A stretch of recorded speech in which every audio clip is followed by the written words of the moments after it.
الحمد لله وحده والصلاة والسلام على من لا نبي بعده.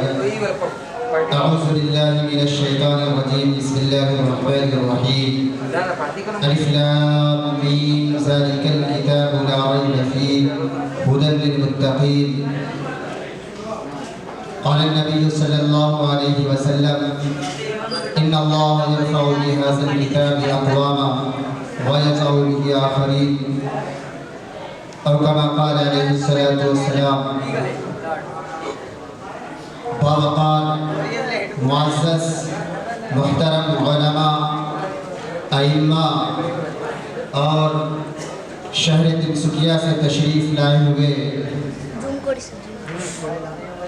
مدرسے اور مکتب کے بچے اور معزز عوام، میں آپ حضرات کے سامنے ذمہ داروں کی طرف سے حکم ہوا ہے کہ 10 منٹ آپ حضرات کا وقت لوں گا. میرے محترم بزرگ اور دوستو،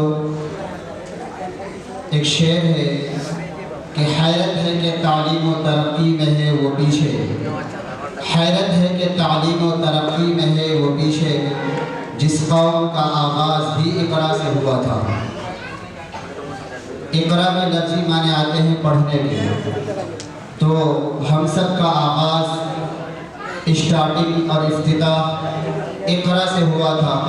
یعنی قرآن کریم کے اترنے کا جو آغاز ہوا تھا وہ سورہ اقرا کے لفظ اقرا سے ہوا تھا. تو اس سے اس بات کی اہمیت کا اندازہ ہوتا ہے کہ ہم سب کے لیے سب سے پہلا کام اور سب سے زیادہ ضروری کام وہ پڑھائی اور لکھائی کا ہے. بہرحال ہم نے قرآن کریم کے تعلق سے ایک آیت پڑھی ہے اور ایک حدیث کی تلاوت کی ہے. حدیث کے اندر فرمایا کہ بے شک اللہ تعالی بہت سے لوگوں کو اس کتاب کے ذریعے سے اوپر کرتے ہیں، بلند کرتے ہیں، اور بہت سارے لوگوں کو اس کتاب کی وجہ سے رسوا، ذلیل، پست اور خاک کر دیتے ہیں. اس کا مطلب کیا ہے؟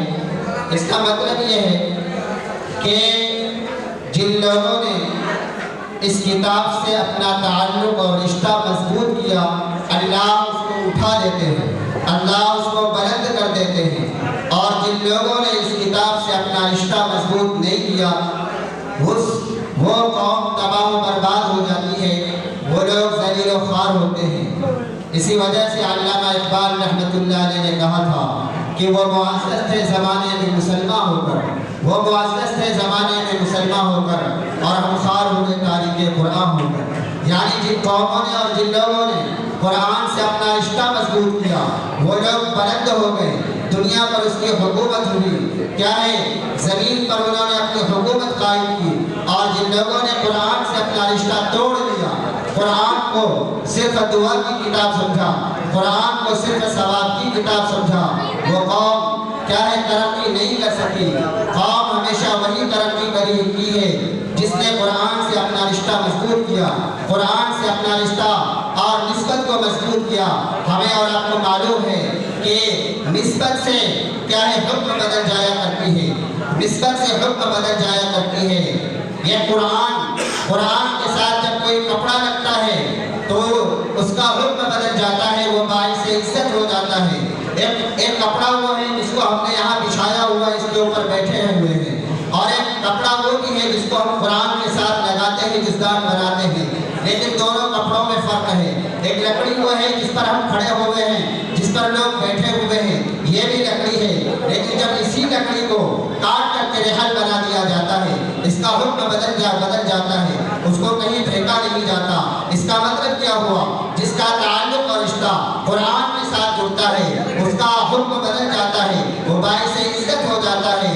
قرآن کے ساتھ رمضان کے مہینے کی نسبت ہے، رمضان کا مہینہ سب مہینوں سے افضل ہو گیا. قرآن کے ساتھ شہر مکہ کا رشتہ اور نسبت ہے. یہ شہر مکہ دنیا کے اندر جتنے شہر ہیں تمام شہروں میں سب سے زیادہ افضل ہو گیا. قرآن کے ساتھ فرشتے بہت سارے اللہ رب العزت کے فرشتے ہیں، لیکن حضرت جبرائیل کا واسطہ اور نسبت قرآن کے ساتھ جڑ گیا. حضرت جبرائیل امین سب سے معزز ہو گئے. کیوں؟ اسی وجہ سے کہ جس چیز کا تعلق اور رشتہ اور نسبت قرآن سے جڑتا ہے وہ باعث عزت ہو جاتا ہے۔ غرض ہے کہ جن لوگوں کا بھی تعلق قرآن کے ساتھ جڑا ہے، پچھلے پہلے بہت ساری قومیں آئی ہیں، لیکن جو عزت اور سرفروئی، جو مقام و مرتبہ ہم سب کے آقا حضرت محمد صلی اللہ علیہ وسلم اور آپ کی قوم، آپ کی امت کے لوگوں کو جو مقام و مرتبہ ملا ہے، کیا وہ پیچھے کسی قوم کو ملا ہے؟ میرے محترم بزرگ اور دوستو، آج ضرورت اس بات کی ہے کہ اگر ہم اس زمانے میں ترقی چاہتے ہیں تو ہم کو اپنا رشتہ قرآن کریم کے ساتھ مضبوط کرنا پڑے گا، اپنی نسبت کو مضبوط کرنی پڑے گی۔ نسبت صرف نام کی نسبت نہیں بلکہ کام کی نسبت اپنے قرآن پاک کے ساتھ جوڑنا پڑے گا۔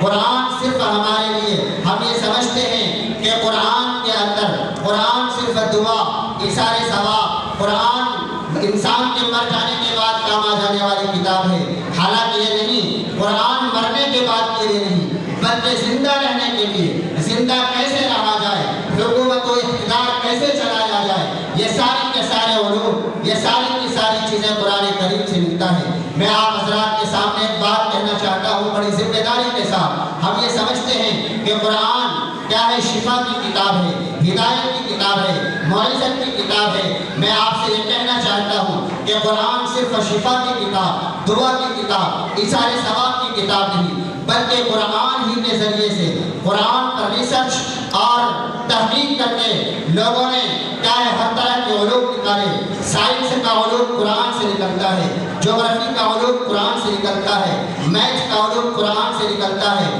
میں بڑی ذمہ داری کے ساتھ یہ بات کہنا چاہتا ہوں، جنہیں اس بات کا یقین نہیں ہے کہ سائنس کا علوم قرآن سے نکلتا ہے، جغرافی کا علوم قرآن سے نکلتا ہے، میتھ کا علوم قرآن سے نکلتا ہے اور ایجادات و انکشافات کا علوم قرآن سے نکلتا ہے۔ میں ان لوگوں سے کہنا چاہتا ہوں جو ایک بڑی تعداد میں پوری دنیا کے اندر موجود ہیں اور ایجادات کی بہاریں لگاتی ہیں، میں ان سے یہ کہنا چاہتا ہوں اگر تمہیں اپنی کتاب سے ایجادات اگر نکالنا تھا تو تم نے حضرت محمد صلی اللہ علیہ وسلم کے آنے سے پہلے ہوائی جہاز کیوں نہیں بنایا اور سمندر سے چلنے والا جہاز کیوں نہیں بنایا، ٹیلی ویژن کیوں نہیں بنایا، ریڈیو کا ایجاد حضرت محمد صلی اللہ علیہ وسلم کے آنے سے پہلے، قرآن کے آنے سے پہلے کیوں نہیں ہوا؟ کیوں نہیں ہوا؟ یہ سوچنے کی ضرورت ہے۔ آپ یہ سوچ کر کے دیکھیں، اگر تمہاری کتابوں سے یہ علوم نکلتے تھے تو پہلے بھی اس کا ایجاد ہو سکتا تھا، آج سے 1450 سال پہلے بھی اس کا ایجاد ہو سکتا تھا، لیکن تاریخ انسان اس بات کو ثابت کرتی ہے کہ 1450 سال پہلے ہوائی جہاز کا ایجاد نہیں ہوا تھا، سمندری جہاز کا ایجاد نہیں ہوا تھا، ٹیلی ویژن کا ایجاد نہیں ہوا تھا، ریڈیو کا ایجاد نہیں ہوا تھا، مائک ساؤنڈ سسٹم کا ایجاد نہیں ہوا تھا۔ یہ ساری کی ساری چیزوں کا ایجاد یہ کب ہوا؟ قرآن کریم کے آنے کے بعد ہوا۔ اس سے صاف یہ پتہ چلتا ہے کہ قرآن کریم سے تحقیق اور ریسرچ کرنے کے بعد میتھ کے اصول نکالے گئے، جغرافی کے اصول نکالے گئے، سائنس کے علوم نکالے گئے۔ میرے محترم بزرگ اور دوستو، پہلے جن چیزوں کو توڑ کر کے، جن چیزوں کو ٹکڑے ٹکڑے کر کے ریسرچ کیا جاتا تھا، لوگ کیا جاتا ہے، لوگ پہلے اس کو معبود مانتے تھے۔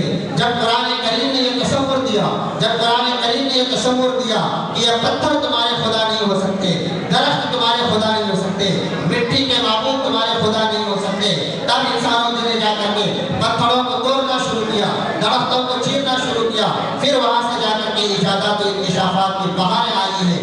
آج جو دنیا کے اندر ایجادات آئی ہیں وہ قرآن کریم کے نتیجے میں آئی ہے۔ میں یہ دعوے کے ساتھ کہہ سکتا ہوں، مکمل دعوے کے ساتھ کہہ سکتا ہوں، وقت ہو چکا، اللہ تعالیٰ ہم سب کو صحیح سمجھ عطا فرمائے۔ آمین و آخر دعوانا۔